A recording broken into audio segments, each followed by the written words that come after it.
kabihas ng Minoan, Mycenaean at klasikal na Greece.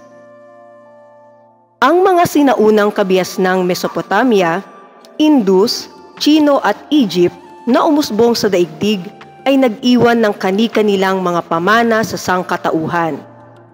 Balikan natin ito sa ating aral ng nakaraan, ating balikan. Tukuyin ang mga inilalarawang pamana ng mga sinaunang kabihasnan sa daigdig. Ito ay isang estrukturang nagsisilbing tahanan at templo ng Diyos o patron ng isang lungsod. Ito ang sentro ng pamayanan sa Mesopotamia. Umaabot ng 7 palapag at may templo sa pinakatuktok ng gusali.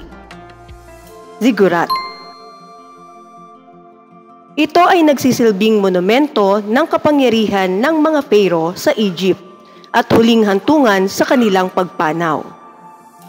Pyramid. Ito ang naitayo sa panahon ni Shi Huangdi ng dinastiyang Qin o Qin upang magsilbing tanggulan laban sa mga tribong nomadiko na nagmula sa hilaga ng China. Great Wall of China. Ito ay isang sistema ng pagsusulat ng mga Egyptian na naging mahalaga sa pagtatala at kalakalan. Hieroglyphics. Ito ay nangangahulugang hugis sinsel, ang kauna-unahang sistematikong paraan ng pagsusulat sa buong daigdig na nalinang ng mga Sumerian. Cuneiform. Ilan sa mga pamana ng sinaunang kabihasnan sa daigdig ang ziggurat, pyramid, Great Wall of China, hieroglyphics, at cuneiform.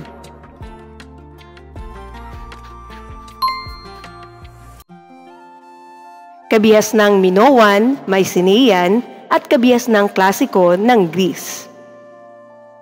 Kilala niyo ba sila? Heidelin Diaz, Carlos Yulo. Nasungkit ni Heidelin Diaz ang kauna-unahang Olympic gold ng Pilipinas nang siya ay lumaban sa Women's 55 kg weightlifting competition sa Tokyo noong 2021. Kauna-unahang ginto ng Pilipinas sa Olympics makalipas ang 77 taon mula nang tayo'y sumali noong 1924. Muling gumawa ng kasaysayan ng Pilipinas sa Olympics nang masungkit ni Carlos Yulo ang 2 gold medal sa larangan ng floor at vault sa gymnast sa Paris Olympics 2024. Ang Olympics ay isang pampalakasang paligsahan na nilalahukan ng mga atleta mula sa iba't ibang bansa. Saan nga ba nagsimula ang Olympics? Naganap ang kauna-unahang Olympics noong 776 BC sa Olympia, isang lungsod-estado ng sinaunang Greece. Ang kauna-unahang sibilisasyon sa kanluran ay pinangunahan ng mga Griego.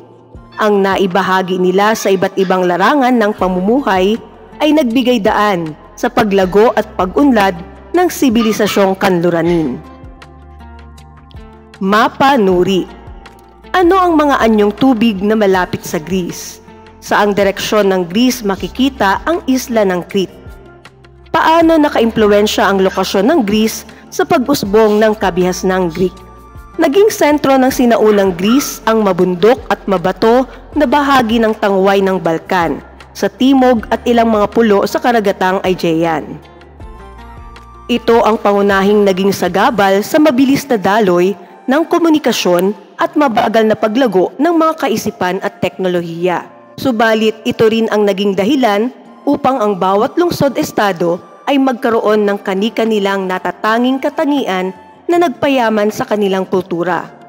Samantala, ang karagatan ng Mediterranean ang naging tagapag-ugnay ng Greece sa iba pang panig ng mundo. Ayon sa mga arkeologo, ang kauna-unahang sibilisasyong Aegean ay nagsimula sa Crete mga 3100 BCE. Tinawag itong kabihas ng Minoan, batay sa pangalan ni Haring Minos, ang maalamat na haring sinasabing nagtatag nito. Ang kabisera ng kabihas ng Minoan ay ang Knossos, matatagpuan sa hilagang bahagi ng pulo. Dito matatagpuan ang isang napakatayog na palasyo na nakatayo sa 2 ektarya ng lupa at napapaligiran ng mga bahay na bato. Noong 1899, nagsagawa si Sir Arthur Evans, isang arkeologong Ingles, ng paghuhukay sa Knossos. Natagpuan niya ang mga gumuhong labi ng isang malaking palasyo. Ang lungsod ng Knossos din ang sinaunang lugar na binanggit ni Homer sa kanyang mga akdang Iliad at Odyssey. Ang lipunang Minoan ay hinati sa 4 na antas. Ang mga maharlika, mga ngalakal, magbubukid at mga alipin. Sila ay puno ng katiwasayan kung kaya't nahumaling sila sa mga magagarang bagay at kasangkapan. Sila rin ang unang nakapagtayo ng arena sa buong daigdig, kung saan isinagawa ang mga paligsahan sa iba't ibang larangan. Ambag ng kabias ng Minoan. Ang presko ay larawang mabilisan, subalit bihasang ipininta sa mga dingding na basa ng plaster upang kumapit ng husto sa pader ang mga pigment ng metal at mineral na oxide. Paggawa ng palayok, ito ay may karaniwang disenyo ng mga bagay na nakikita sa kapaligiran. Tumagal ang kabias ng Minoan hanggang 1400 BCE. Nagwakas ang kanilang kabiasnan nang sunod-sunod na makaranas ang Knossos at mga karatig pamayanan nito ng paglusob na sumira sa kanilang kabuhayan at lipunan. Tinatayang ang sabay na pagbagsak ng kulturang Minoan at pagsikat ng kulturang Mycenaean ay bunga ng paglusob ng mga mandirigbang Mycenaean at minasak ang kabias ng Minoan. Bagamat walang naiwang mga nakasulat na kasaysayan, ang pagsasalin-salin ng mga kwento ng mga hari at bayaning Mycenaean ay lumaganap. Ang mga kwentong ito ay nag-ugnay sa mga tao at sa mga Diyos-Diyosan. Ito ang sinasabing naging batayan ng mitolohiyang Griego. Bago pa man salakayin at sakupin ng mga Mycenaean ng Crete, nasimulan na nilang paunlarin ang ilang pangunahing kabiasnan sa Timog Greece. Sa bandang huli, hindi na iligtas ng mga pader na kanilang ginawa ang mga Mycenaean sa paglusob ng mga mananalakay. Noong 1100 BCE, isang pangkat ng tao mula sa Hilaga ang pumasok sa Gresya at iginupo ang mga Mycenaean. Sila ay kinilalang mga Dorian. Samantala, isang pangkat naman ng tao na mayroon ding kaugnayan sa Mycenaean ang tumungo sa timog ng Gresya, sa may lupain sa Asia Minor, sa may hangganan ng karagatang Aegean. Nagtatag sila ng kanilang pamayanan at tinawag itong Ionia. Nakilala sila bilang mga Ionian. Ang mga pangyayaring ito ay tinaguriang Dark Age o madilim na panahon na tumagal din ng halos 300 taon. Sa tulong ng Venn diagram, paghambingin ang sibilisasyong Minoan at Mycenaean. Isulat ang katangian ng bawat isa sa tamang bilog at ang pagkakatulad sa magkasalikop na bahagi.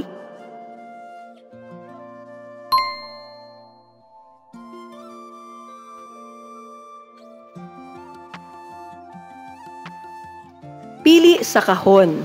Kabias ng hango sa paghahari ni Haring Minos. Minoan. Panahon kung kailan natigil ang kalakalan at pagsasaka at mga gawaing sining sa kabias ng Mycenaean. Dark Age. Pulong pinagmulan ng kabiasnan ng Greece. Crete. Ang may akda ng Iliad at Odyssey. Homer. Makukulay na larawang mabilisan subalit bihasang ipininta sa mga dingding ng bahay sa kabias ng Minoan. Presko. Mula sa labi ng madilim na panahon, unti-unting umusbong sa Ionia ang isang bagong sibilisasyon na mabilis ding lumaganap sa kabuuan ng Greece. Ilang pamayanan sa baybayin ng Greece na tinatawag ang kanilang sarili na Hellenes o Greeks ang nagkaroon ng malaking bahagi sa sibilisasyong ito.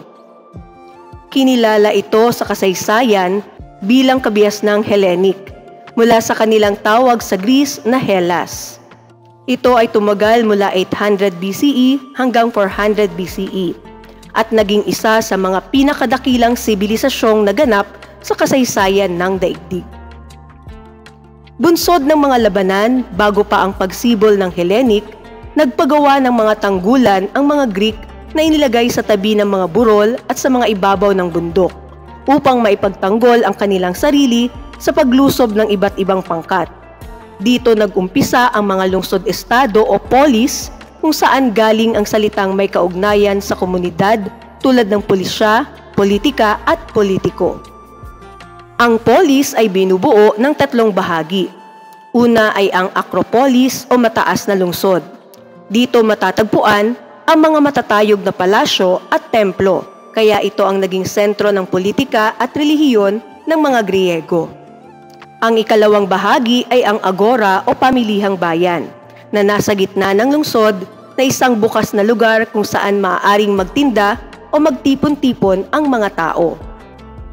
Ang ikatlong bahagi naman ay ang polis, na binubuo ng mga nakapaligid na kanayunan. Karaniwang binubuo ng 5,000 na kalalakihan dahil noon ay sila lamang ang nailalagay na opisyal sa talaan ng populasyon ng lungsod-estado. Dalawang malakas na lungsod-estado ang naging tanyag, ang Athens at Sparta. Athens, isang demokratikong polis. Sa simula ng 600 BCE, ang Athens ay isa lamang maliit na bayan sa gitnang tangway ng Gresya na tinatawag na Attica. Ang buong rehiyon ay hindi angkop sa pagsasaka, kaya karamihan sa mga mamamayan nito ay nagtrabaho sa mga minahan, gumawa ng mga ceramics o naging mga ngalakal o mandaragat. Hindi na nakop ng mga kolonya ang Athens. Sa halip, pinalawak ng Athens ang nasasakupan nito sa pamamagitan ng pagsasanib ng ibang lungsod-estado sa ilalim ng kanyang pamamahala. Sa simula, ang Athens ay pinamunuan ng hari na inihalal ng asembleya ng mamamayan at pinapayuhan ng mga konseho ng maharlika. Ang asembleya ay binubuo naman ng mayayaman na may malaking kapangyarihan. Ang mga pinuno nito ay tinawag na archon na pinapaboran naman ang mga may kaya sa lipunan. Binago ng Athens ang tradisyon ng pamamahala ng isang makapangyarihang hari. Iniwasan ng mga taga-Athens ang isang sentralisadong pamumuno sa pamamagitan ng pagtatatag ng isang lupon ng mga dugong bughaw upang palitan ng hari. Ang tawag sa ganitong uri ng pamahalaan ng iilan ay oligarkiya o oligarchy. Draco. Naglabas ng isang kodigo ng batas na kinilala bilang Draconian Code. Ito ay pinagsama-samang mga batas na isinulat upang maunawaan ng lahat. Mula 594 BCE, pinalawig nina Solon, Pisistratus, Cleisthenes at Pericles ang pamahalaan ng nakararami o demokrasy. Solon, inayos niya ang suliranin ng mga magsasaka. Pinalaya rin niya ang mga naging alipin dahil sa hindi pagbabayad ng utang. Itinatag niya ang Konseho ng 400 o Council of the 400 na siyang nagbumungkahi ng batas na pinagbobotohan sa asembleya. Dahil sa kanyang kahusayan sa paggawa ng reforma, ang isang mambabatas sa ngayon ay tinatawag na Solon. Pisistratus, ipinagtanggol ang katayuan ng mahihirap at ipinamahagi ang mga lupain at ari-arian ng mayayaman sa mahihirap at walang lupa. Cleisthenes, sinimula ng ostracism o ang sistema kung saan pinahintulutan ang mga mamamayan na palayasin ang sinumang opisyal na sa kanilang paniniwala ay mapanganib para sa Athens. Pericles, sa kanyang panahon naranasan ng Athens ang tugatog ng demokrasya. Itinaguyod niya ang pag-upo sa opisina ng pamahalaan ng mga karaniwang mamamayan. Dahil direktang kabahagi ang mga taga-Athens sa pagpili ng kinatawan at maaari rin silang manungkulan, direct democracy ang ipinatupad ng Athens. Subalit, hindi kabahagi sa demokrasya ng Athens ang mga babae at banyaga. Batas ng pagbabago. Itala ang mga batas o pagbabagong pinaiiral ng mga sumusunod na pinuno. Pili sa kahon. Ito ang tawag ng mga Greek sa kanilang sarili. Hellenes, mga unang pamayanan sa Greece, karaniwang binubuo ng 5,000 na kalalakihan. Polis, uri ng pamahalaan ng nakararami na ipinatupad sa Athens. Demokrasya, naging sentro ng politika at relihiyon ng mga Greek. Acropolis, sa kasalukuyan, pinangalan sa kanya ang mga kinatawang pambansang pamahalaan na gumawa ng batas. Solon. Sparta, isang mandirigmang polis. Nanatili itong isang oligarkiya at isang estadong mandirigma. Sa lahat ng mga lungsod-estado, ang Sparta lamang ang hindi umasa sa kalakalan. Ito ay may magandang klima, sapat na patubig at matabang lupa na angkop sa pagsasaka. Pinalawak ng mga taga-Sparta ang kanilang lupain sa pamamagitan ng pananakop ng mga karatig na lupang sakahan at pangangamkam nito. Ang mga magsasaka mula sa nasakop ng mga lugar ay dinala nila sa Sparta upang maging mga helot o tagasaka sa malawak nilang lupang sakahan. Ang pangunahing layunin ng Sparta ay lumikha ng magagaling na sundalo sa pamamagitan ng mga sumusunod na hakbang. Ang mga bagong silang na sanggol ay sinusuri. Ang mahihinang bata o may kapansanan ay hinahayaang mamatay. Tanging ang malalakas at malulusog na sanggol lamang ang pinapayagang mabuhay. 7 taon ng mga batang lalaki ay dinadala na sa mga kampo militar upang sumailalim sa mahigpit na disiplina at sanayin sa serbisyo militar. Malakas na pangangatawan, katatagan, kasanayan sa pakikipaglaban at katapatan ang ilan sa pangunahing layunin ng pagsasanay. 20 taon ang mga kabataang lalaki ay magiging sundalong mamamayan at ipinapadala na sa mga hangganan ng labanan. 30 taon, maaari na silang mag-asawa, ngunit dapat na kumain at manirahan pa rin sa kampo, kung saan hahati na sila sa gastos. 60 taon, sila ay maaari nang magretiro sa hukbo.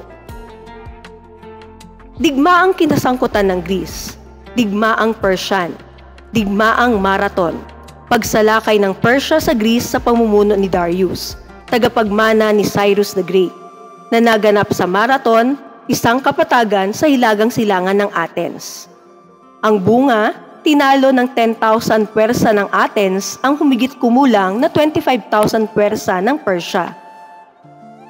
Digmaan sa Thermopylae, isang madugong labanan sa pagitan ni Xerxes ng Persia at ni Leonidas ng Sparta na naganap sa Thermopylae, isang makipot na daanan sa gilid ng bundok at ng silangang baybayin ng Central Greece.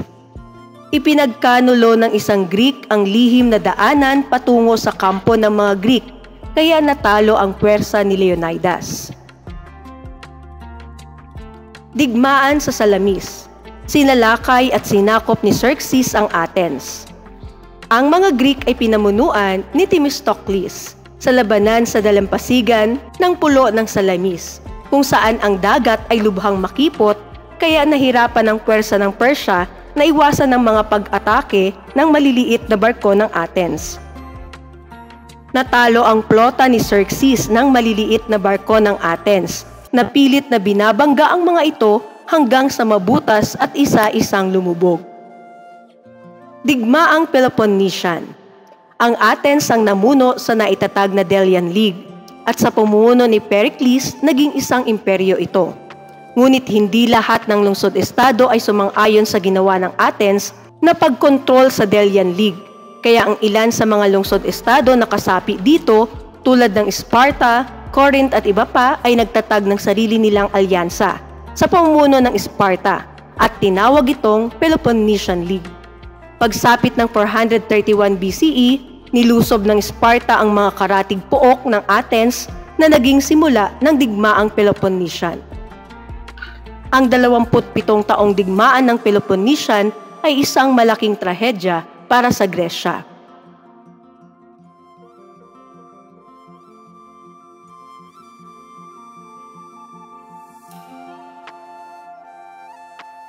Pili sa kahon. Digmaan kung saan tinalo ng maliit na puwersa ng Athens ang malaking puwersa ng Persya. Marathon. Pinalawak nila ang kanilang lupain sa pamamagitan ng pananakop ng mga karatig na lupang sakahan at pangangamkam nito. Sparta.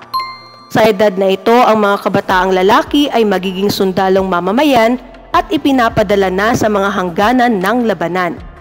20 taon. Pinamunuan niya ang puwersa ng mga Persya sa labanan sa Thermopylae. Xerxes. Siya ang kinilalang bayani sa digmaan sa Thermopylae.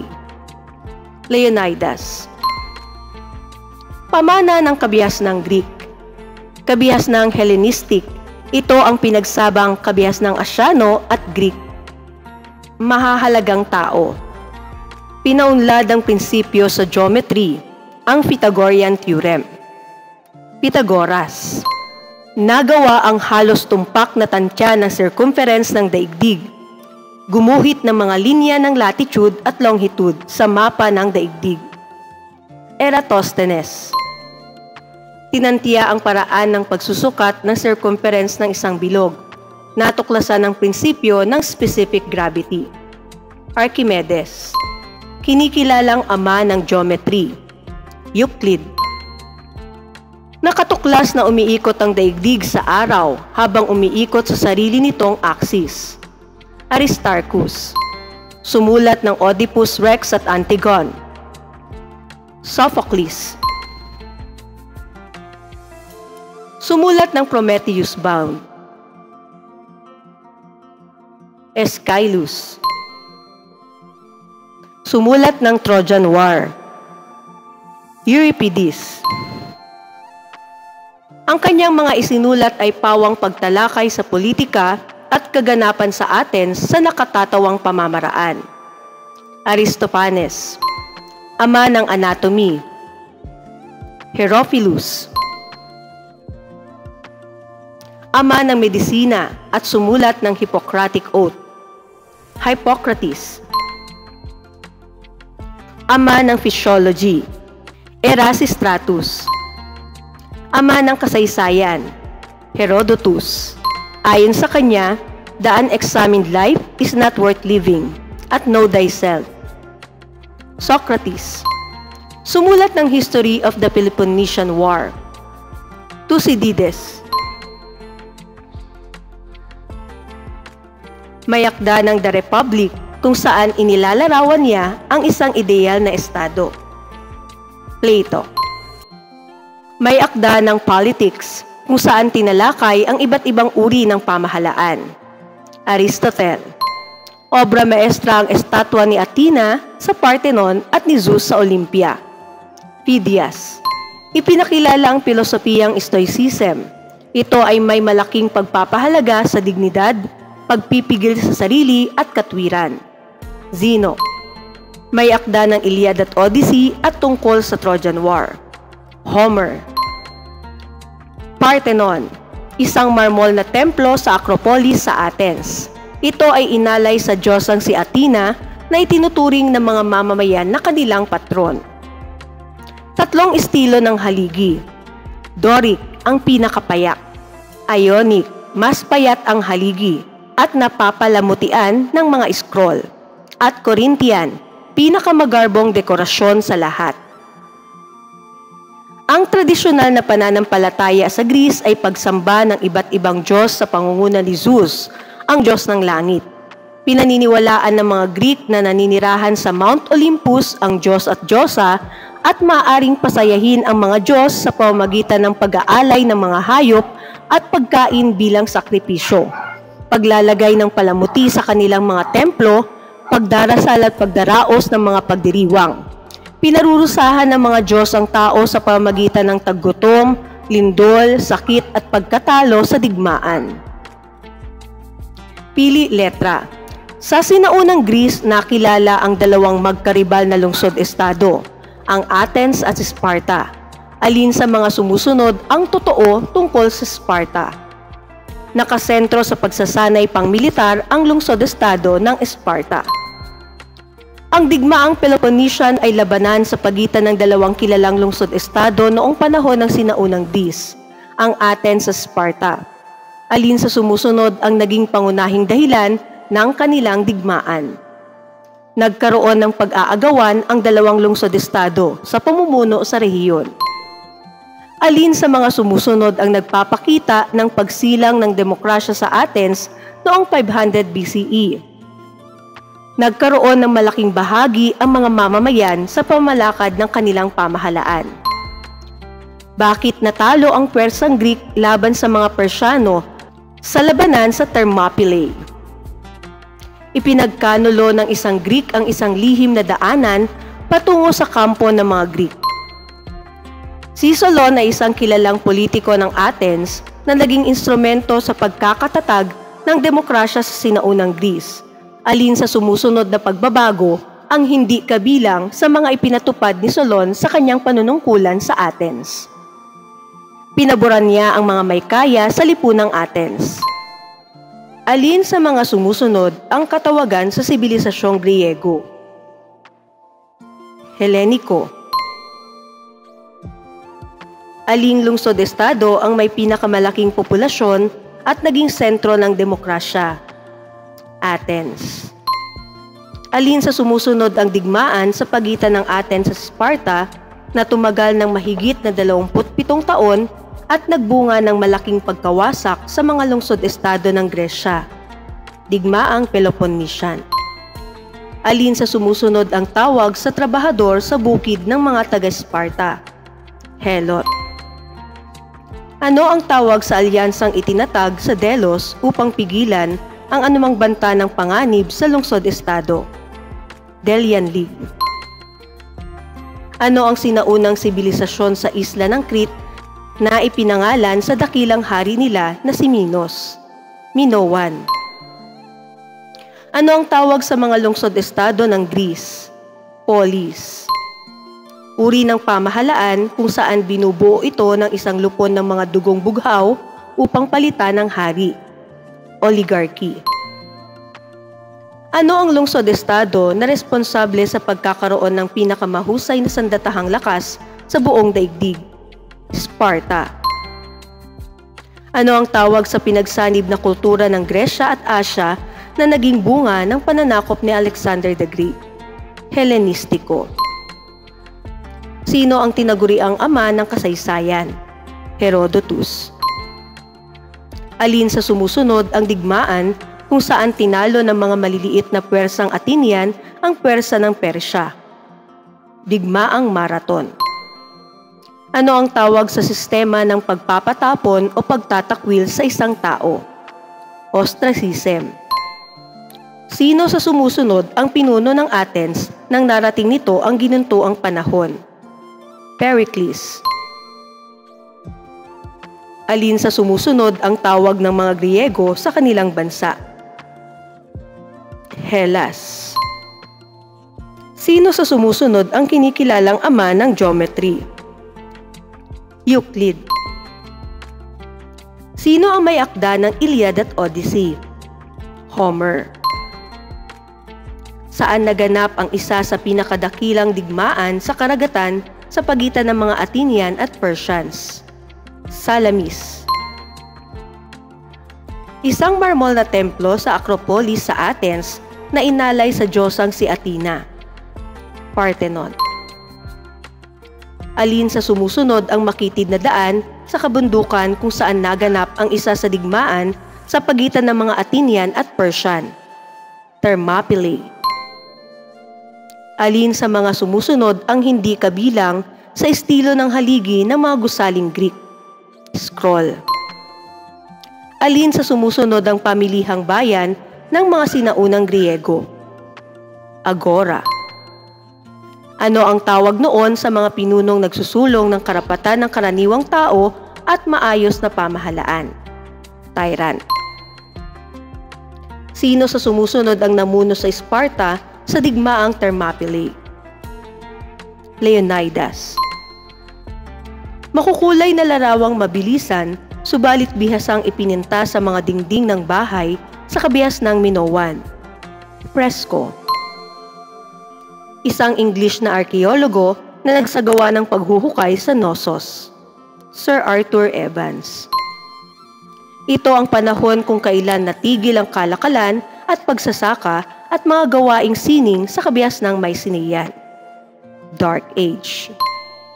Sino ang may akda ng The Republic? Plato. Alin sa mga sumusunod ang pinakaangkop na pagsasalarawan sa lungsod-estado? May mahalagang istrukturang piramide, templo at pamilihan. Siya ang gumuhit ng mga linya ng latitude at longitude sa mapa ng daigdig. Eratosthenes.